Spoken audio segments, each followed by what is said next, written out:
What is going on, Babylonians? It's me, Songs of Rage, back with another Outriders World Slayer video to bring to you, and today we're going to be covering the fourth and last of the brand new armor sets that have actually been dropped over on the Outriders socials, and this will be the Flame Leper set for the Technomancer. Now, out of all of them, this one definitely looks the part, this looks the business, and it just feels like they've put a lot of love and a lot of work into making this set look probably the best that's actually probably going to come in this whole DLC. But obviously there are a few more armor sets that we haven't seen just yet, so obviously it's a bit too early to be able to make that assumption. Before we get into it, make sure you have dropped a like and a subscribe, it really does help the channel out, and let's get right into the breakdown, and let's start by watching the trailer.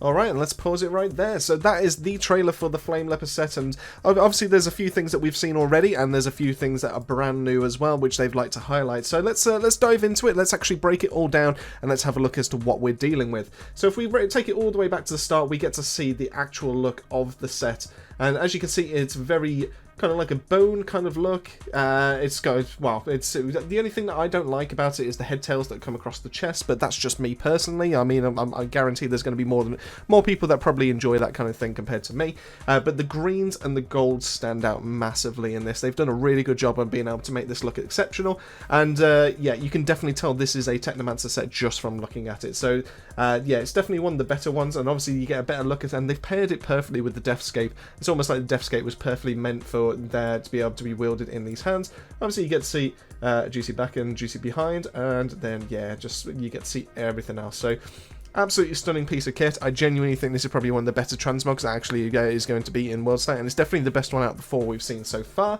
But it's, what we'll do is we'll just kick it into the actual mod thing. So let's have a look at the featured mod, which is Bad Medicine. Now, Fixing Wave inflicts toxic and deals damage for every percent overhealed in a 10-meter radius. So what they're doing with this is they're trying to make Fixing Wave a bit more viable, and they're making it more tempting for players to actually give it a go. We will actually see a few more mods that actually encourage this kind of playstyle and encourage the use of this mod. Some of them are just genuinely just insane in terms of like how it like numbers and all that kind of thing. But this one is to be used as an offensive tool. So the idea is that you use Fixing Wave, you inflict toxic to enemies that are nearby you, which obviously is the main bread and butter when it comes to a Technomancer build, and then you're dealing damage for every single percent that you are overhealed within that 10-meter radius. Now, we'll go into detail a little bit more in a second, because obviously we'll get to see the build, and we'll actually get to see the item card that actually tells us the proper description. But based on this, the fact that we're able to deal damage within a 10-meter radius to enemies means that Fixing Wave is now more of like a panic button, similar to that of Cold Snap, except for this one is there to be able to inflict toxic. Overall, I think this is quite nice. I think it offers a lot of versatility, and it allows Fixing Wave to actually be used in a more aggressive manner compared to what it actually does get used for currently. Now, because Fixing Wave currently has like a very niche kind of role, which is to be able to use Quartermaster, and some builds also use Fixer Upper paired with the Cycle. We're not going to need that as much nowadays, because the Pax tree means that we are going to, if you do go top tree, you'll get that as standard from actually going for your third Pax point to be able to go into Painkiller to be able to stack up so much health regen that actually the Cycle will automatically just be at maximum plus 60% weapon damage that way for you. So overall, I think this is really nice. I think this just changes what Fixing Wave will actually be used for, and I can actually see this being used in a practical sense as well. The interesting part about this as well is how it kind of interacts with the pack tree, because we have seen that the pack tree does say Fixing Wave is able to use lethal devices, and lethal devices will apply toxic, and if it does refresh the toxic, then it will actually automatically apply 10% of our anomaly power as additional damage right there and then. So therefore, this could be a really nice way to be able to do like a massive AoE right next to you, from like emanating out from yourself, to be able to inflict that damage Whether that's going to be enough damage though is yet to be seen, but it does give us that way to be able to actually do that and be able to interact, so it would be quite nice. The overheal on the other side of things, obviously we do get it's either 60 or 66% from using Fixing Wave as it currently stands, just as like a flat max health amount straight there. So if we were at full health, for example, we would get that, and that would be our overheal right there. But obviously we need to know what the maximum limit of overheal would actually be to be able to find out how practical this side of damage would actually be. So going from there, obviously we do then get to go on to we get to see the actual toxic coming down, so we do get to see a separate wave for that. So they have put an extra kind of animation in the game for that as well. Then it actually does decide to cover the set bonus, which inflicting toxic 3 times transforms the status to Blightfire, which deals more damage over time. Now, the reason why this is so interesting to me, or so intriguing, it depends on how they kind of work this. If the damage over time, because this is a set bonus, we need to really have like a benchmark. Now, in terms of benchmarks, when it comes to set bonuses, we're always going to be looking at Borealis, because Borealis is pretty much the strongest set piece that's currently in the game, with Akari maybe being a close second, just purely based on how much anomaly power you can actually gain from that. So the fact that we can get plus 90% to our frozen damage, it's kind of difficult to be able to compare the two, but that means that because everyone gravitates straight to Borealis, whether it be firepower or, say, in some cases, anomaly power builds, we kind of need this damage over time to be something that's substantial. Obviously, this isn't going to make too much of a difference when it comes to fighting normal enemies, because at the end of the day, you know, the mini enemies are pretty much going to be dying. Let's say theoretically you are going for a firepower build at this moment in time, and you're relying on your blighted rounds to be able to apply your toxic. Most of the small enemies will probably die in like 1 to 2 bursts of your burst AR, so it's not really going to make too much of a difference on that. What it will do then make a difference is when it comes to elite, because if we're able to continually stack up some damage over times, especially with that top tree for the Pax tree for the Technomancer, and we're able to put like burn, we're able to put toxic, we're able to put bleed, we're able to put Blightfire, etc, etc, and then we kind of need that to be substantial to be able to actually make it worthwhile actually running as a set piece. So fingers crossed there. We haven't seen the numbers just yet. Unfortunately, the item card doesn't actually give us those numbers in the first place. It just tells us that it is a stronger version. So fingers crossed that is actually good enough to actually make us consider to be able to use. If it's too low, then it's never going to get used, and it's just going to be purely just trash fodder to be able to actually get the mods. Or if it's too strong, then obviously everyone will pretty much gravitate towards this rather than Borealis. So they need to get that balance in right. So fingers crossed they do actually do that. Going from there, we do actually get to see a new mod, which is a tier 1 mod, just so you know, which is going to be Rapid Reaction. So this reduces the Blighted Rounds cooldown by 50%. Now, if anyone was around, well, obviously I imagine most of you are, from back last year, when obviously the game did come out, within the first few weeks we did actually have a patch come through to be able to nerf quite substantially some of the mods and some of the skills that were actually present in the game at the time. And Blighted Rounds was definitely one of those that literally got on the chopping block pretty much straight away. So it got nerfed pretty hard when it came to its cooldown. Now Blighted Rounds is pretty much one of these longest cooldowns that actually exists in the game, around about 45 to 50 seconds on average, depending on how many like cooldown reduction armor pieces you actually do have. So having this pretty much takes it back to pre-nerf, but it does require a mod to be able to actually put us back to there. So to be able to cut that down by 50% is quite nice. It is substantial, but for most veteran players that have actually been playing Technomancer for so long, we've already geared ourselves up to be able to, not have to worry about losing our rounds or anything like that. We know how to manage, be able to restock them. We already know the ins and outs as to when to engage and when to disengage when it comes to elites, and actually start farming some of the smaller enemies to be able to actually get our rounds back. So this one probably won't make its way into the majority of builds, but I can see any of the newer players or any of the returning players that have actually had this game put down for a year, I can see them potentially gravitating towards this to be able to ease them into a Blighted Rounds build, to actually start stacking that and just getting used to that side of things. So it's definitely a nice mod, but I don't think it's going to help the veteran players, but it's something to be able to keep an eye on for. And then that pretty much wraps it up. The only last thing that I will say, and this is going to be a teaser for a different video, is going to be this guy right here. And the reason why is because after I went back through some of the trailers, I was starting to notice a couple of things here and there.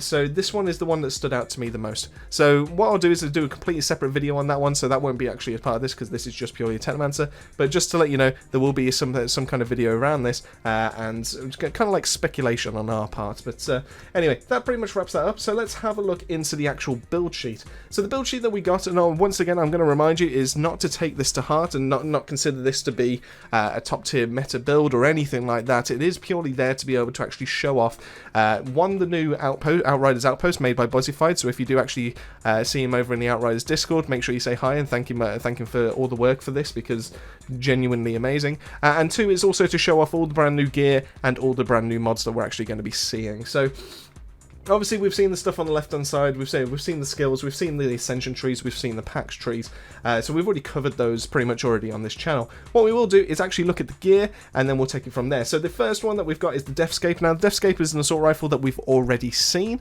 so this one is just purely there to be able to inflict toxic and all that, so we've already covered that in a previous video, so we'll just move on from there. The next weapon that we actually do get is a brand new one for us to be able to see, which is called the Decadence. Now, the Decadence has got a tier 3 mod called Relativity Theorem, and critical shots reduce one random skill cooldown by 10%, and this has a cooldown of 2 seconds. Now, the problem I have with this, while it does sound nice, while I do think that the weapon looks absolutely stunning, is the fact that because it says it's a random skill cooldown. If there was a way to be able to actually make it so it was something consistent, so we actually knew which skill it would actually affect, like if it was the highest cooldown skill or something like that, then this would instantly be so much better right there. The only issue we've got is that if we do go, for example, like in the example of this actual build that we can see here with the skills, Blighted Rounds, fair enough, you know, if we ever do lose that, this would be a really good mod for that, because like 10% of that would be 4 or 5 seconds knocked right off the cooldown, which is, you know, absolutely insane right there. Fixing Wave, you know, you can get it to around about the 10-15 second mark, so that's not too bad. So you would get 1 to 1.5 seconds or something like that. But it's the Blighted Turret that really worries me about this. Now, when you do go for critical shots, you're mostly doing that for firepower builds. Now, firepower builds do rely on going for top tree, and that means that they do rely on Blighted Turret to be able to actually consistently trigger that extra weapon damage just from casting the skill. The only issue I have with that is because this already has a really short cooldown. Normally it's less than 5 seconds in most builds, and the reason why is that I'm worried about this is because 10% of 5 seconds, the worst case scenario, is half a second. So you know, it seems a waste of a mod to actually have half a second of a cooldown on a skill that's already got a relatively short cooldown that we're just going to be chucking out just to be able to get our weapon damage bonus back, which we already get for, I think it's 10 seconds if I remember right. So we don't even have to wait for the full cooldown of actually getting our firepower back to be able to check this out. So it would be a complete waste when it comes to that kind of skill. Now, obviously, there are other skills and there are other builds that do exist in this game, so I'm not saying that this, you know, it's a complete waste or anything like that, but it's just to give you an idea that it's not going to fit into every single build. I can see it being a really nice option in some other builds, maybe like a triple turret won't really benefit from it either, because obviously Blighted Turret is also going to be present in there. But if you were planning to do something a little bit crazy with some like bottom tree full-on anomaly power kind of builds, then maybe there's like a case that could be said there. So you know, that's one that's going to need to be messed about with and potentially see if that can actually fit into a decent build. The next weapon we've got is the Lucky, which we've already, you know, it's vanilla Outriders. We've already covered that one before. So this then leads us to the last 5 armor pieces, and then that means that we've got a bunch of brand new mods to be able to discuss. So the first one we've got is Focus Discharge. This works for the Blighted Turret, and the turret discharges anomaly beams that deal so much damage every 0.3 seconds. Up to 5 enemies within a 5-meter radius. Overall, I can see this being quite nice on some kind of like middle tree, maybe triple turret kind of build.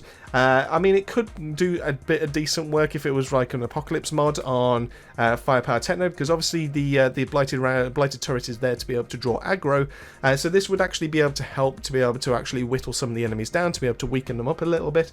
But I don't think that the Blighted Turret has never been the main focus of those kind of builds, so I don't see why you would ever like specifically try to mod into it. Like I say, I think it could do some wonders in like triple turret, and maybe there's some other kind of like funky stuff we could do with bottom tree. So you know, it's definitely one to keep an eye out for. I think it's a nice damage increase, especially since we now have like an AoE damage for the turret. So it's definitely something that I've got my eyes on. The next mod that's going to be the Apocalypse mod is Breathe In for the Fixing Wave, and this is a mod that we already have in Vanilla Outriders, but the interesting part about this is that it's getting a buff, so it's getting a change to its skill. So currently as it works is it reduces the skill cooldown by 20%, and that is it. But now it's actually going to be able to apply weakness to enemies within a 10 meter radius. The reason why I'm so interested in this is the fact that yes, we do actually get a cooldown increase to it, and it also has an additional thing that actually makes it more offensive. And the reason why this is so good is because we get to apply weakness, which, you know, as a standard isn't very interesting, but because we are applying something to enemies in the first place, it means that the lethal devices node will also trigger again, which means it will actually be able to apply toxic as well, and if it ever does go onto an enemy that's already got toxic on it and it actually does refresh it, it's going to do damage. So this is a really nice all-round kind of mod to potentially go for, especially if you are going to be focusing into Fixing Wave. So I'm going to be keeping an eye on that one as well.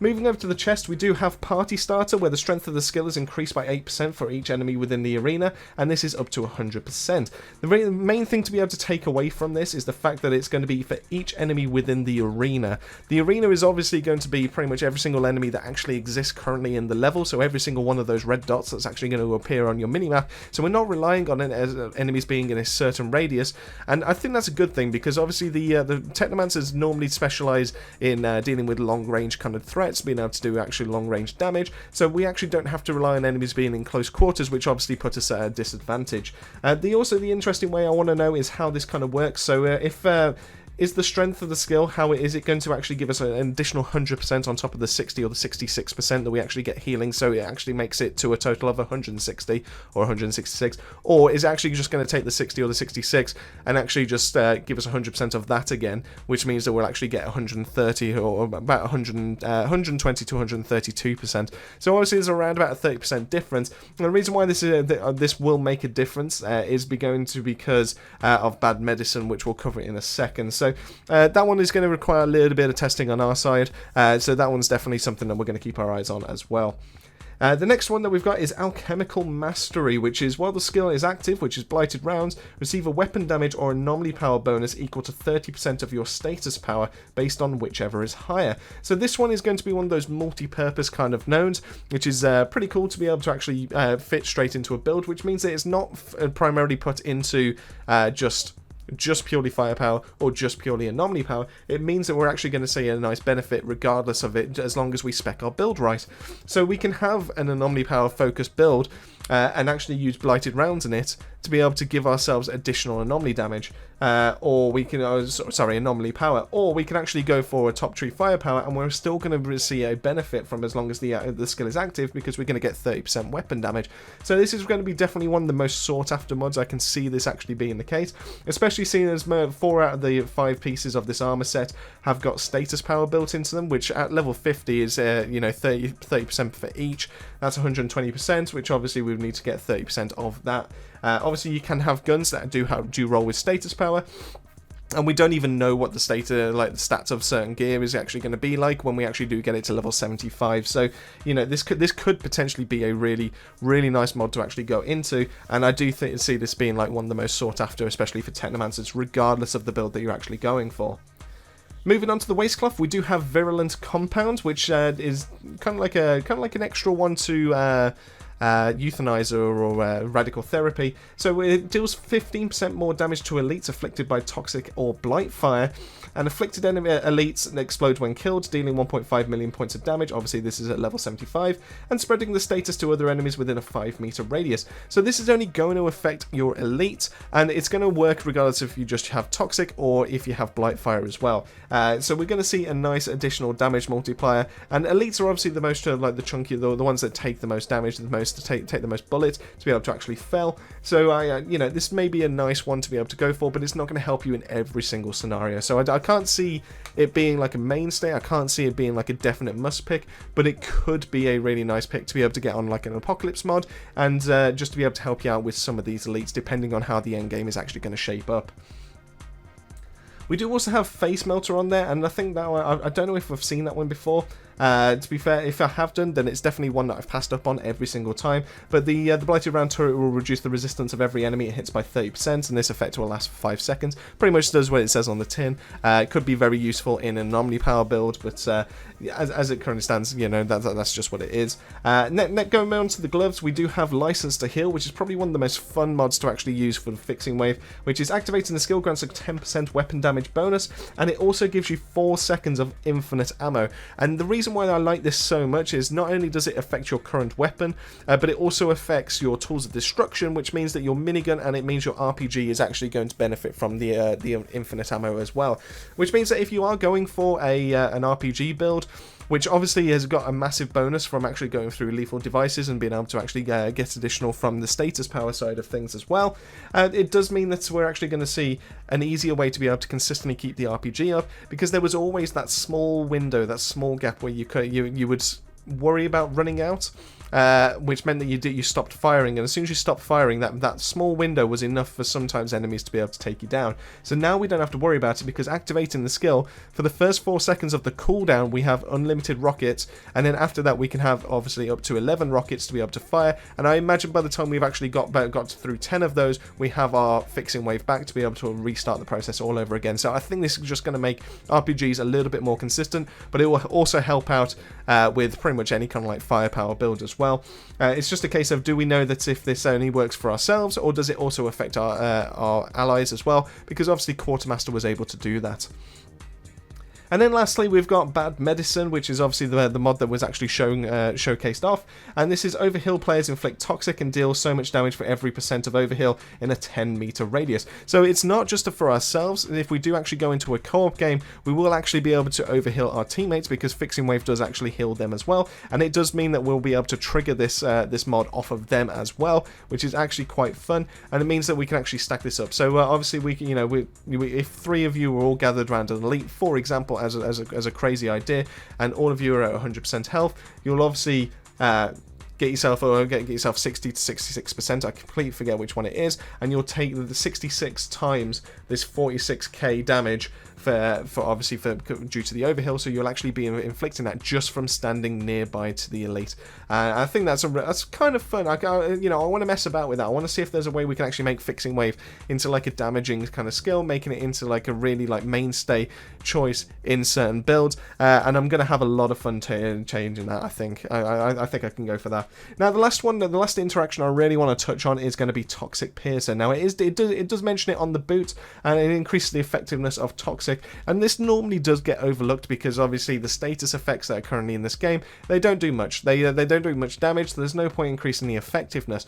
Now, because Blightfire does come from Toxic, does that mean we can actually increase the damage over time using Toxic Piercer, or is it just purely just for Toxic? I want to know if that interaction does exist, because if so, then that means that Flame Leper is actually going to get a nice bonus just from having Resistance Piercing built into your build. So overall, I think this is really nice set. It's all spec'd into Anomaly Power to be able to do as much damage, and obviously try and take advantage of the additional ticks over time, and the fact that it's encouraging a different method to play, similar to like the Concussioners set for the Devastators. It's those things that really make me happy. So I'm very happy with the Flame Leper as it currently looks. I think it's a really good start. I think it's a really good place to be able to actually go for, and that just pretty much wraps up the video. So let me know in the comment section down below, what are your thoughts on the Flame Leper? Is this a set that you would actually take away? Is this something that would encourage you to be able to actually play a different way with your Technomancer, or is this it's just not enough? It's not good enough for you, and maybe you're just going to stay away from Fixing Wave altogether? Let me know in the comment section down below. I'm eager to hear your thoughts on that. So thank you so much for watching all the way to the end of this video. It really does mean the world to us. Thanks so much to the Babylonian family as always for their continued support. It really does help the channel out, and that just leaves me to say, keep yourselves safe, keep yourselves well, and I'll see you all on our next video.